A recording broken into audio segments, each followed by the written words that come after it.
Hey everyone, Dave here with another Blu-ray DVD collection update / haul video. This is the first one for the month of May 2022, where we'll be taking a look at the last two waves of Vivision's imprint titles. There is a lot of titles to take a look at here, so let's get into it. Okay, so as I said, this is the first video for May of 2022, but I do want to say there is so much stuff coming in at the moment. I'm feeling myself kind of falling further and further behind when I kind of just leave these videos to the end or the beginning of the month. So I think going forward, we're not going to be doing like 2 videos a month. It might be the case of doing like 3, 4 videos a month. I'm just trying to get stuff out as it comes in and I get through it, as opposed to trying to get it all out in one big swoosh. So I'm going to try and maybe even break these videos down by distributor every month. I don't know how it's going to work out, but right now I am like a couple of months behind. So I'm trying to get some stuff out. I think this month there'll be like at least 3 videos going out there. This one here will be covering the last 2 waves of imprint titles.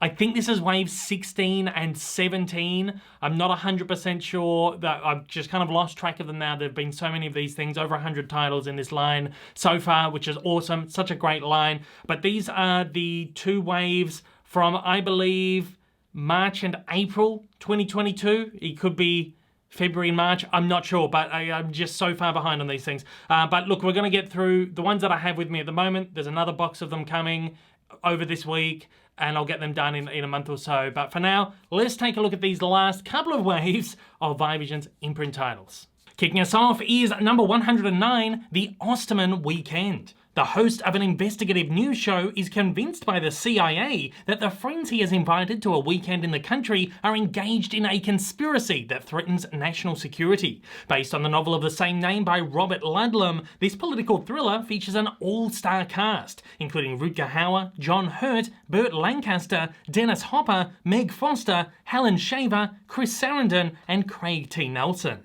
This movie comes in a hard case box set which houses 2 Amaray cases, which features both the theatrical cut of the movie and the director's cut. It's loaded with a bunch of bonus features, including a new audio commentary by Sam Peckinpah expert Mike Siegel, a new documentary on Sam's director's cut of the film, a comparison video by Peckinpah expert Mike Siegel comparing the 2 cuts of the movie, and 3 photo galleries.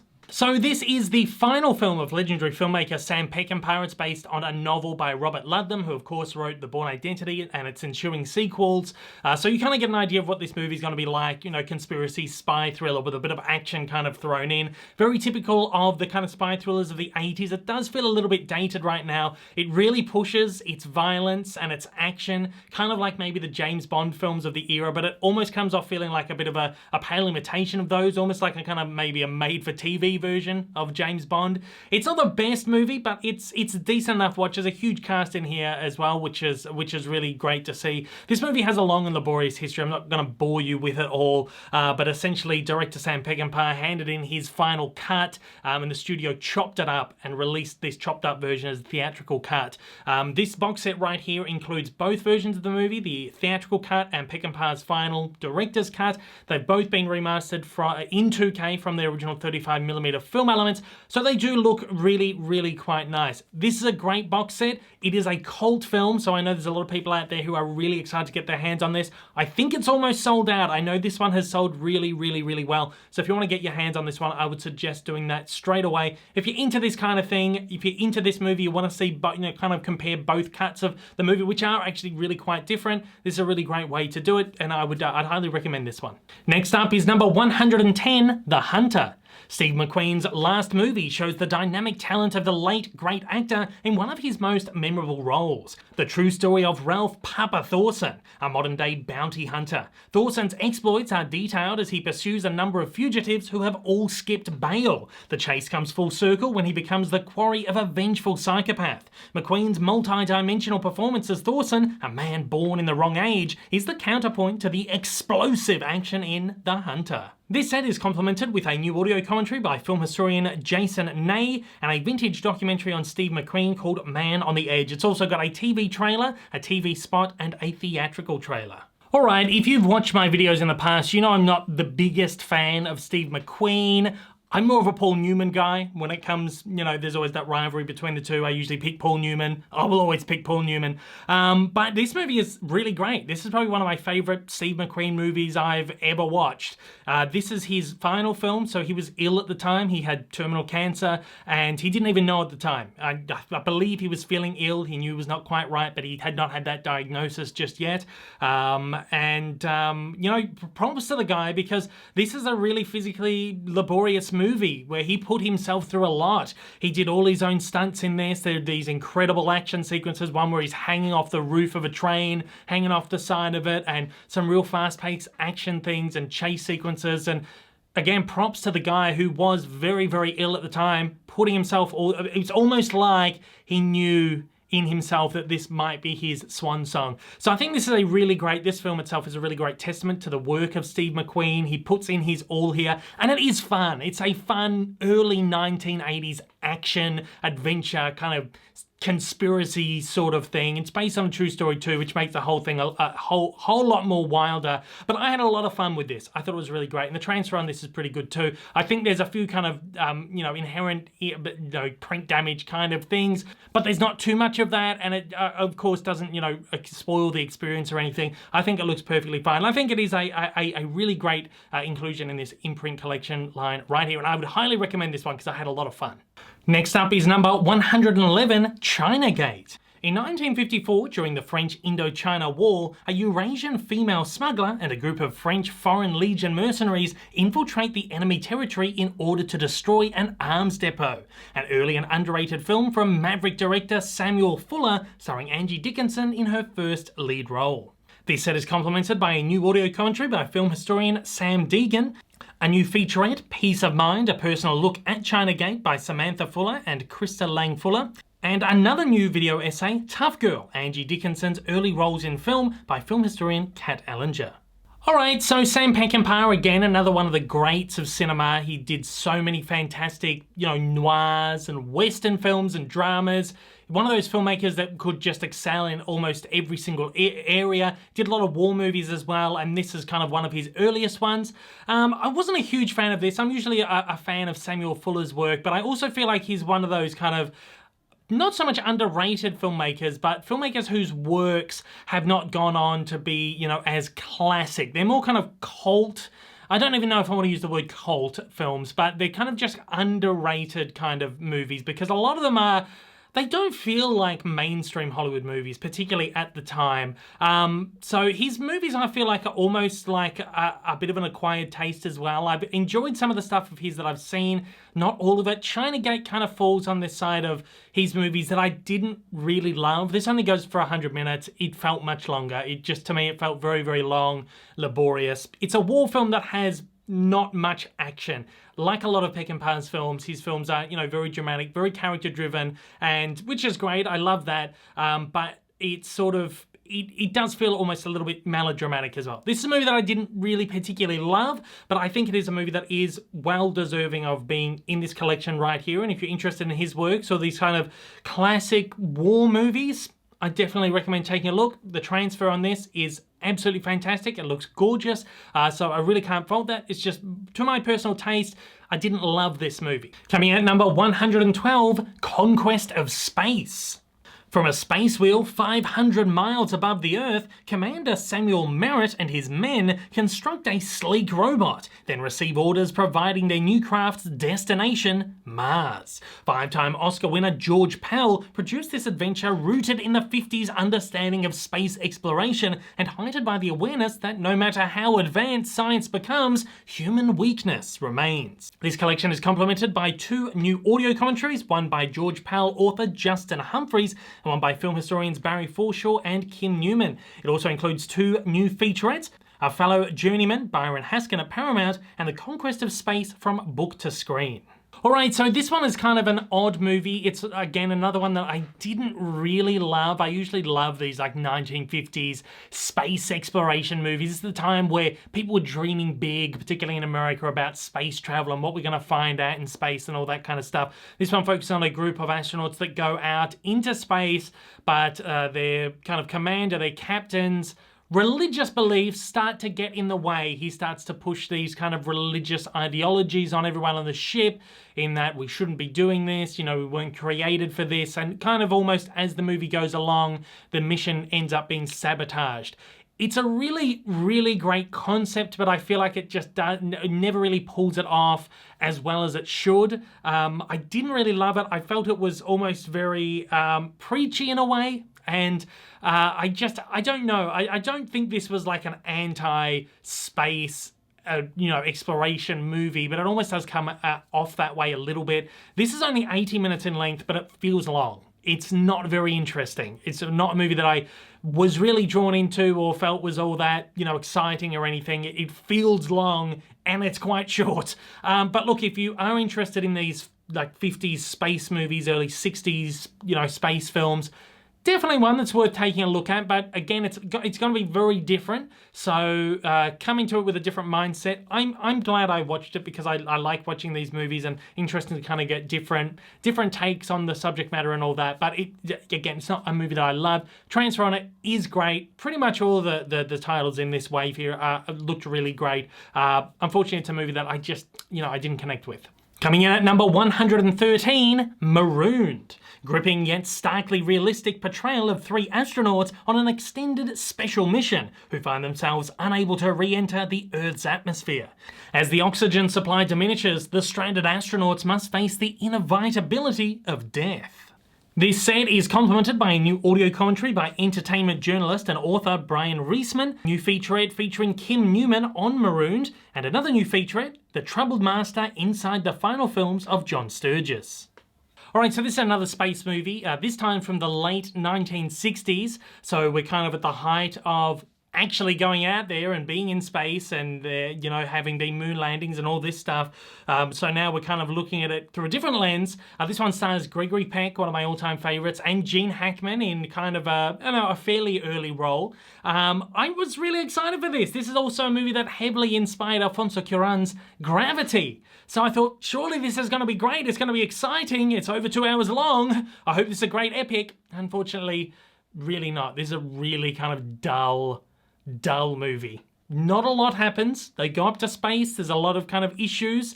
They got to try and get them back. It's not as high stakes as it sounds. A lot of the movie is just the astronauts sitting in the shuttle, waiting to somehow get back to Earth. It's kind of really quite boring. It's an interesting movie to look at though, particularly if you're, a fan of the film Gravity, because there is so much in here that you can see in Cuarón's work.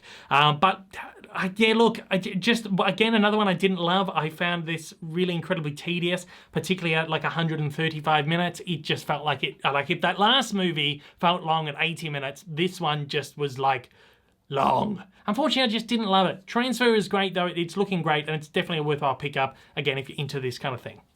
Coming in at number 114, Audrey Rose. A happily married couple find their lives thrown into frightening disruption when a stranger appears at their door claiming that their adopted 12-year-old daughter contains the reincarnated spirit of his little girl. This collection right here is absolutely loaded with bonus features, including a new audio commentary by film historian Sam Deegan, an archival interview with author Frank De Felitta, a smattering of brand new featurettes and interviews, and an isolated score audio track featuring the music of Michael Small. Alright, so now we've got like a psychological horror thriller from the late 1970s. It's almost like a bit of a mix between The Exorcist and The Omen. We've got this character who is, either possessed or the reincarnated spirit of someone else. It explores some really great themes in here. There are exorcism sequences and all that. So it is a bit of a mix between those two movies, almost kind of, capitalizing on that craze at the time.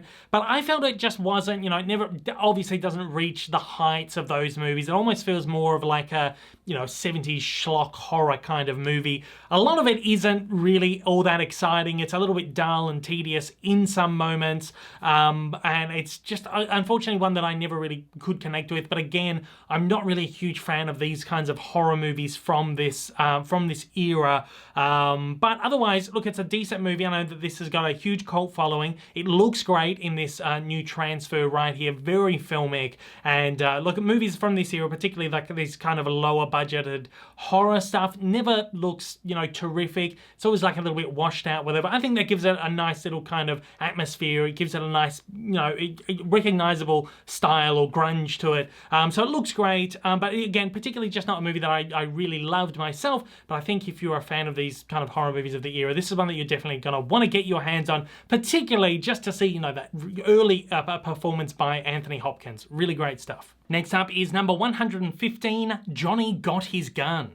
War has plunged Army soldier Joe Bonham into an unending nightmare. Hit by an artillery shell in World War I, Joe has suffered injuries that have all but erased his humanity. He's lost his sight, speech, hearing, and sense of smell, but he still has the ability to think and remember, which in the end may be more a curse than a blessing. Trapped in his body, Joe realizes there's only one way out of his misery: death. Can he get a sympathetic nurse to help him? This release is loaded with a bunch of bonus features, including a new audio commentary by cinema author and critic Matthew Asprey Gear, a documentary on Dalton Trumbo, Rebel in Hollywood, an interview with actor Timothy Bottoms, behind-the-scenes footage with commentary by Timothy Bottoms and director of photography Jules Brenner, and a 1940 radio adaptation of Dalton Trumbo's original novel starring James Cagney. There's also a theatrical trailer in here as well. Alright, so Johnny Get His Gun obviously is a very harrowing, riveting, thrilling nightmare of a film.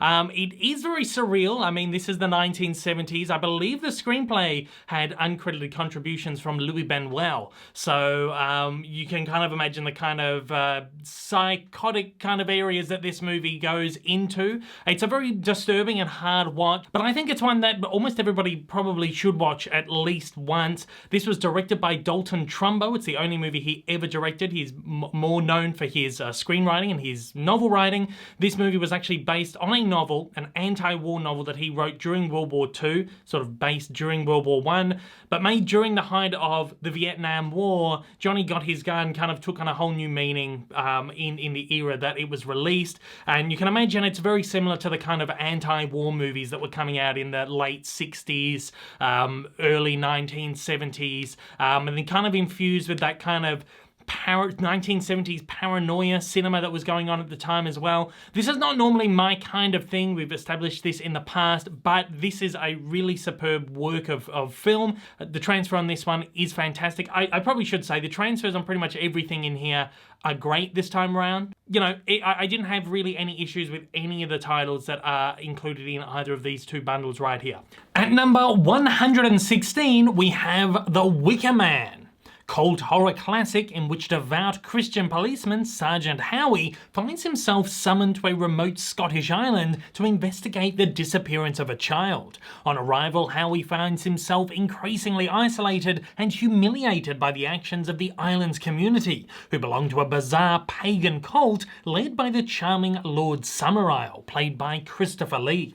As preparations for a sinister ritual celebration reach fever pitch, Howie, whilst trying to fend off the advances of the local landlord's daughter Willow, begins to suspect what role the Islanders intend him to play.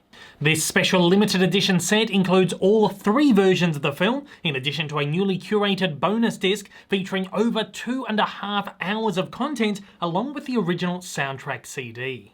The Wicker Man is highly praised as one of the greatest horror movies ever made, and as someone who's not a huge horror guy, man, I totally agree with this. This is such a spectacular film. Released in the early 1970s, Christopher Lee delivers probably his greatest performance ever. This came out around the time that he was sort of, you know, doing all those Hammer horror movies, maybe a little bit later. Of course, a British horror film, but it does feel like more of kind of a more accessible horror than some of the, you know, schlocky Hammer stuff. This feels like a more serious kind of horror movie. If you want to compare compare it to anything in more recent years, it is of course Midsommar, which kind of traces over these same sort of themes of pagan cults and what happens when an outsider kind of winds up getting involved in it all. Obviously, Midsommar lends a lot back to The Wicker Man. I mean, what else more is there to say about this movie? People have, you know, praised this movie forever and ever. This, of course, does come with 3 different cuts of the movie, which includes the UK theatrical cut, the director's cut, and also the final cut, which is a kind of more recent edit of the movie. The final cut is actually the only one I've ever seen. I did take a look back at the theatrical and director's very briefly to have a quick look at the transfer and everything. These all look absolutely great. All 3 versions have brand new 1080p high definition transfers. Of course, the final cut was released on Blu-ray, maybe 4K as well. Not that long ago, maybe a year or 2 ago, and I did actually buy that release of it. So that is pretty much the same transfer that's used in this box set right here. But the theatrical and director's cut are available on Blu-ray for the first time in Australia. I believe they have been available internationally. The director's cut, I should mention that the additional footage actually utilizes standard def footage. Obviously, there was no way for them to access 1080p, you know, that content in HD. At least we kind of get that option here to view this movie. I always love these box sets which give you the option to view the movie in the multiple different cuts that they've had over the years, and it's a great way, particularly someone who's learning about cinema, perhaps studying cinema and the way movies have been changed and adapted over time, or, you know, just comparing a director's vision to the studio's vision to the censor's vision. And this is, you know, alongside something like Blade Runner or Close Encounters of the Third Kind. I think this is one of the greatest examples of, you know, a movie that went through multiple different changes over the years for various reasons. So this is certainly a really great box set to pick up, whether you are coming at it from a horror fan point of view, whether you're coming at it from a film scholar point of view. This is pretty much, I think, the best single film box set that the Imprint collection has put out there so far, and I'm really excited. Unfortunately, I didn't get the time, but I will eventually one day go through all 3 versions of the movie and check it out. This is terrific. This is, you know, props for them for getting this incredibly insane box set out there onto the market. Highly recommended. Next is number 117, Cutter's Way. Alex Cutter came back from war minus an eye, a leg and an arm, and mad as hell. He lacks direction, drinks too much, and abuses his wife. One night his friend Richard Bone, played by Jeff Bridges, witnesses someone dumping something in an alley. It turns out to be the body of a young girl. When Cutter hears about it, he embarks on a crusade to expose the killer, enlisting the help of the murdered girl's sister. Bone reluctantly joins them. Are they right, or are they in search of their white whale? This edition of Cutter's Way is complemented by a number of brand new special features, including a new audio commentary by Assistant Director Larry Franco and Unit Production Manager Barry Osborne, a new introduction video by Jeff Bridges, and 3 brand new featurettes, including one with screenwriter Jeffrey Allen Fiskin. It also includes an isolated score audio track and a theatrical trailer. Cutter's Way is a beloved cult film from the early 1980s. This is a movie that has been long awaited on Blu-ray. I believe there was a Twilight Time edition back in like 2015 or 2016 that is obviously long out of print. They only do very limited runs and they sell out very quickly. So this is a movie that a lot of people have been wanting to get on Blu-ray for a long time. And when Imprint announced that it was finally coming out, obviously swarms of people have purchased this one. It's one that is looking like it will go out of print very soon. So if you want to get your hands on this one, I would suggest doing it straight away. This is another kind of conspiracy thriller, anti-war, post-Vietnam film that focuses on, you know, paranoia and conspiracy and all this kind of stuff. It's a very dark, kind of depressing and melancholic, almost neo-noir kind of piece. I really liked it. It's got some really great performances in here, particularly Jeff Bridges in this kind of middle years kind of performance. I think he's absolutely terrific in this. All of them are really great in this. In fact, John Hurt is great. Lisa Eichhorn is great too. But yeah, particularly for me, I'm a fan of Jeff Bridges, so it was great to see him in this kind of role. I didn't love the movie though. I feel like, again, I'm not a huge fan of these kind of conspiracy, political, kind of anti-war films and stuff like that. It tends to be, you know, I don't know, they just don't interest me entirely. They don't hold my attention all that much, and they usually feel a little bit dated. But this one right here, actually, I thought was quite good. It's probably the best of these kinds of movies that I've seen, and I did quite enjoy it. Again, if you're a fan of this, if you're a fan of the actors or whatever else, this is definitely one worth grabbing. The transfer on this is great. I'm assuming it's the same one that was used on the Twilight Time edition all those years ago. But yeah, definitely go out and grab this one, and do it quickly because I don't think it'll be around for too much longer. At number 118 is The Counterfeit Traiter. The stakes were never higher or more dangerous for Erik Erikson, an American businessman turned Swedish oil trader. Erik finds his life and fortunes held hostage when he's blackmailed by British agents and forced into the perilous arena of World War II espionage. Based on a true story and brilliantly played by William Holden, this taut real-life spy thriller brings you to the front line of World War II. Spectacularly filmed in Berlin, Hamburg, Stockholm and Copenhagen. This edition of the movie is complemented by a new audio commentary by Lee Pfeiffer, publisher of Cinema Retro magazine, and film historian Paul Scrabo. It also includes a 1989 documentary on William Holden called The Golden Boy and a theatrical trailer. Alright, this one is a really great World War II thriller made in the early 1960s. William Holden is in it. He is great. I always love his movies. I feel like his movies have kind of gone under the radar a little bit over the years. He doesn't have, you know, that huge acclaim like some of his other contemporaries had at the time. I think he's great. This is a really great kind of pot-boiling war drama, and it's obviously shot in all the places around Europe where the war, which had only ended, you know, less than 20 years ago by the time that this movie was being made. So it was still very fresh. You can still see the kind of the scars of the conflicts around these locations, and it's just a really great war film from the era. It goes for about 2.5 hours, but it never feels like it goes for that long because it's thrilling. There's great action sequences, keeps you on the edge of your seat, and again, there's great performances keeping this one rolling along. Unfortunately, the transfer on this that has been used is not great. It's supposedly a new, you know, 1080p master. Actually, I'm not sure if it's new. I believe it's just, you know, they just mentioned it's a 1080p high definition transfer by Paramount Pictures. So this has been delivered to them by the studio in this shape. This is no fault of Viavision or Imprint. It looks very, you know, it does have kind of a bit of a filmic look, but it also looks like it's had a lot of DNR applied to it. It's very waxy. There are scenes where, you know, the film grain looks kind of natural, but most of the movie, it just feels very waxy and very, you know, scrubbed back. There's no real fine details here. There's lots of age and wear on the print that hasn't been bothered to be cleaned up. I think this is another kind of really poor transfer. Again, this is another case where I would have to recommend Viavision, you know, to look at the source that you've been given and decide whether to give it just kind of a random standard bare bones release or to put it into this boutique premium label where you're charging a premium like $40 regular retail price. To me personally, that price is not, this transfer here is not worth $40 because it is not a good transfer. This is something that should have been put out there as just like a standard release. Again, unfortunately, great movie, but it's not one that I think the movie itself does belong in this range, but this particular transfer itself, I'm very, very disappointed with, and I don't think it's worth the $40. But if you want to check the movie out and you're a completist, you've been collecting all of these, I'd say go out and grab it. Just be warned ahead of time, not the best transfer. Next up at number 119 is The Brotherhood.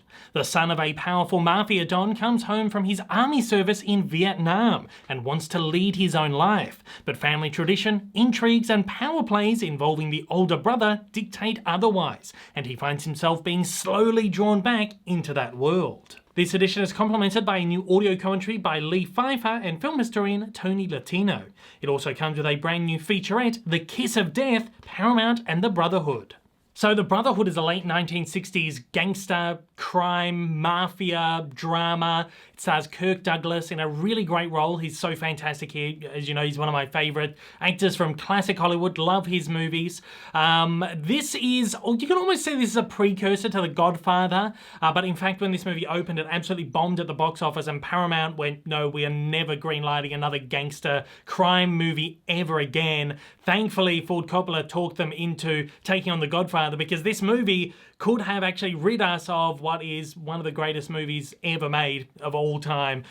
So this almost feels like a bit of a dry run to The Godfather. It focused on a lot of the same themes, you know, the mafia, the power balance within the mafia, the family element, you know, someone trying to get out but getting pulled back in. All that kind of stuff is really touched on in this movie, but it's never done anywhere near as good as Ford Coppola did it with The Godfather. So in that respect, it can almost be like they probably looked at this and went, this is what we want to do, but how do we do it better? How do we actually make a really good movie out of this? So if you're a fan of The Godfather, I mean, this is not a great movie. It's not as thrilling or as exciting or as, you know, dramatically intriguing as The Godfather is. So it's not really a great movie by itself. It has good performances in there, but it's not a great movie. But I feel like if you're a fan of The Godfather, this is definitely something that's worth taking a look at to get an idea of, well, this is what came before. This was like the dry, almost like the dry run or the precursor to The Godfather. I think it's very interesting to look at in that respect, especially when The Godfather is now currently celebrating its anniversary.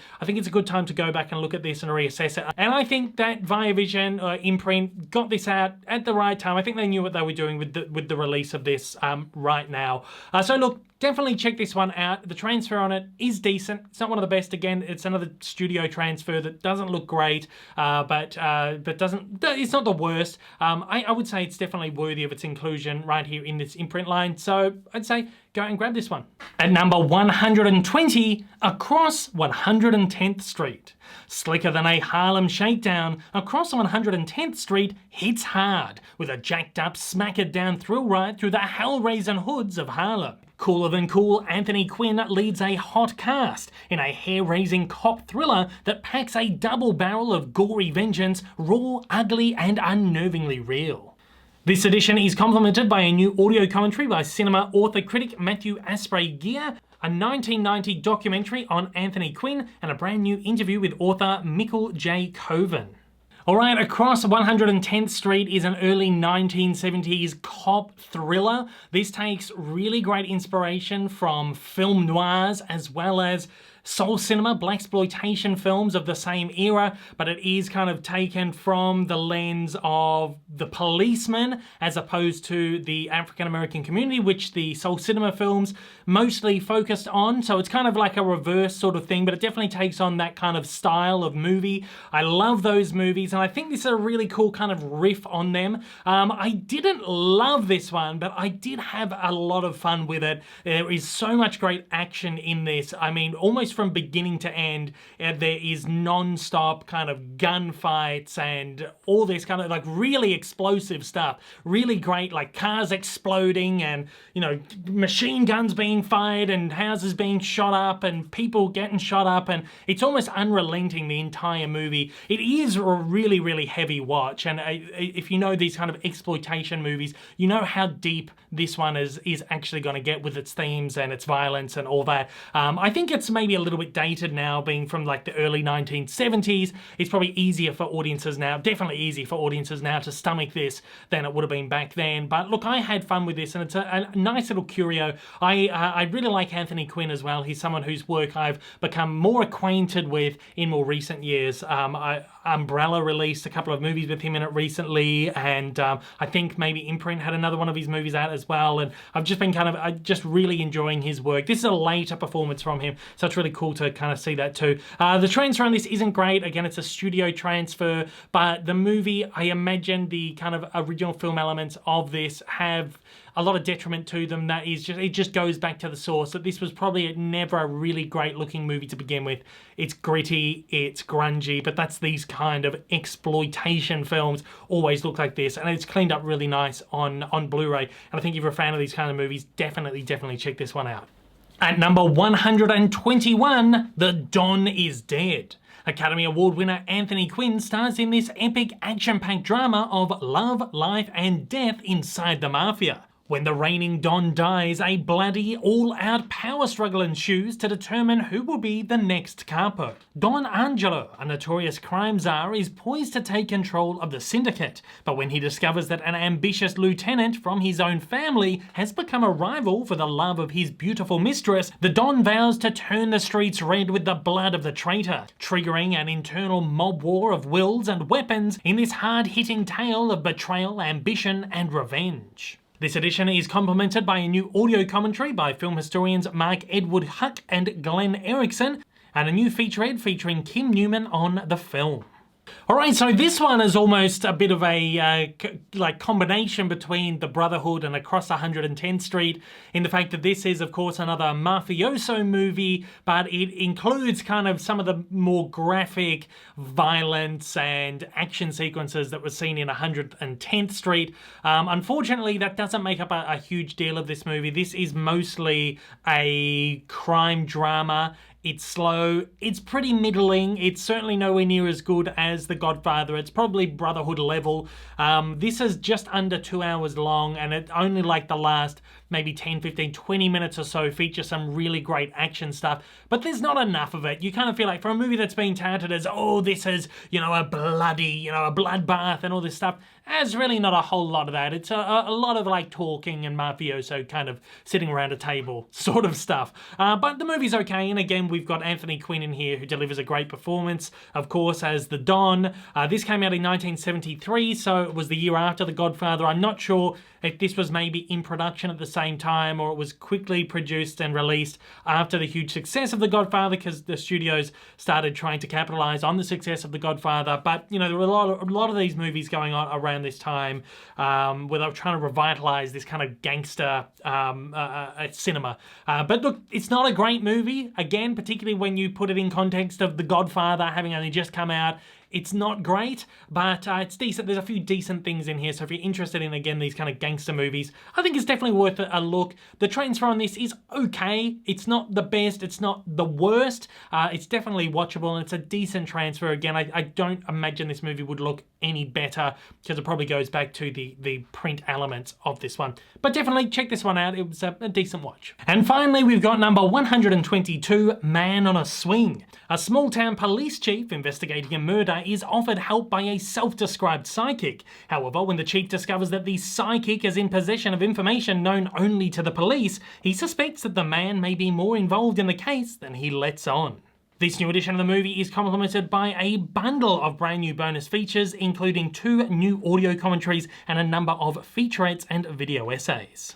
So this one's a bit of a curio. It's a mid-1970s crime drama, but it's also got a kind of a bit of a supernatural thread in here as well. We've got someone who's trying to solve this murder using premonitions and kind of clairvoyancy and all this kind of stuff. It adds like this really kind of nice little element to it. It's not something that you would have seen a lot of in cinema at the time. It's something that has been used to death in more recent years, but I don't think I've ever seen like a kind of a procedural kind of cop crime drama murder mystery thing from this period of cinema kind of done in this way. That said, I didn't think it was a great movie. I didn't love it. Again, I'm not huge on the movies of this era, but it's pretty good. Again, it's a decent little curio to check out if you're interested in this kind of cinema, this period of cinema. It's interesting to take a look at. Transfer on this is really nice. Again, it's just a kind of another standard studio transfer, but it pulls up looking quite nice. All right, so that is it for this video right here. Of course, once again, I've got another bundle of imprint titles coming my way at the moment. I'll cover them in about a month's time. Until then, stay tuned on the channel. I have another couple of videos coming up this month where I'm covering the latest waves from Umbrella, Vivision Proper, from Kicks.com.au, and a bunch of personal pickups that I've made on Amazon over the last month or two. So thanks again for watching. Thanks again to Vivision and Imprint for sending out these titles for the purposes of this review. I'll see you all in the next one. Take it easy.